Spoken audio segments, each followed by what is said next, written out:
How I stole my boss's entire career. This is my first one of these. I hope it qualifies. Apologies for this being so long, but I've had to keep this story to myself for more than a decade. Ironically, a recent court ruling means I'm now free to discuss the details publicly for the first time without penalty. I'm starting with here. The background: I worked at a very big tech company for a very long time, like decades. Over the years I had worked my way up from being an OOB to a kind of specialist fixer. I became fairly well known internally as a security/emergency response person. I got assigned the bad or unfixable projects, many of which made news headlines. I have many stories that I can never tell publicly, sadly. Suffice it to say that multiple senior vice presidents in various divisions got to know who I was, because I effectively wrangled gnarly and complex problems and herded many intense tech nerds together to resolve big things in multiple divisions over the years. It was so fun. At the time of our story, I was working on a small security team in a product engineering division. It was a somewhat turbulent time, and our team of 8 had weathered multiple reorganizations and had so many manager changes. It was a lot. But we kept our heads down and did the work, and we all got along just fine.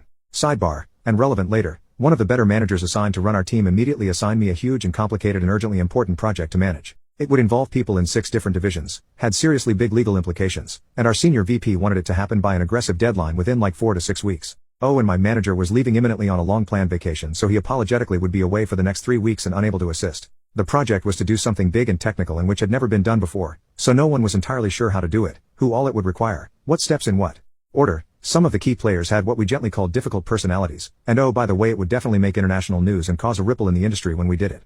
No big whoop. Manager was a decent guy and he felt bad about leaving me with this thorny mess. And I did it. We got all the people from all the divisions in a room and mapped it all out on a whiteboard. It took days, and hashed out how to do it before the deadline, actually well before, for bonus points. And we lined everyone up to get it done. Before we pulled the actual trigger on the very big thing, I had to attend a meeting with the VP and exec leadership, several levels of management above me, and with the legal team to present the plan and to assure all of the execs that we were ready and had it all handled. So I looked the VP in the eye and assured him that I got this. And then I did.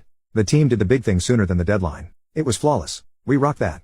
WOOT. Just another day at the office? To the inept manager. A few months after that epic project, our good manager left us for another role and someone new moved over from an unrelated division out of nowhere. We'll call him inept manager. Inept manager did not know anything about security. He did not know anything about emergency response. He didn't know anything about what our division did. In fact, no one on our team had ever heard of this guy. He was that worst kind of middle manager, self-important, dismissive of everyone, cares most about appearances and ego, micromanages stuff he doesn't comprehend, and just makes everything worse. But he apparently knows people, and those people get him job assignments because of politics? Loyalty? He certainly didn't have any skills or experience for our team. That guy is the worst. One of inept manager's many weird quirks was that he didn't think it was appropriate for our team to disagree with or correct each other in front of other people. Things in tech, specifically product development, move pretty quickly, and things change all the time. So if some of our team was meeting with someone from another team, and someone something like, "So we decided to make the sky green, and we're on schedule," and someone else on our team chimed in to say, "Actually that's changed, we decided that the sky is now going to be blue and we pushed the deadline back 2 weeks, that just happened in an earlier meeting." "Oh, okay, cool." Inept manager would interrupt and say, "We clearly need to get on the same page, let's end this meeting right now and reschedule when my team has all the facts straight." What? That's insane.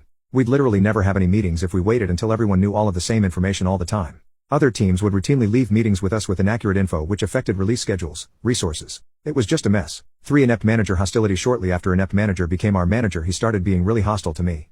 Not to everyone on the team. Just me.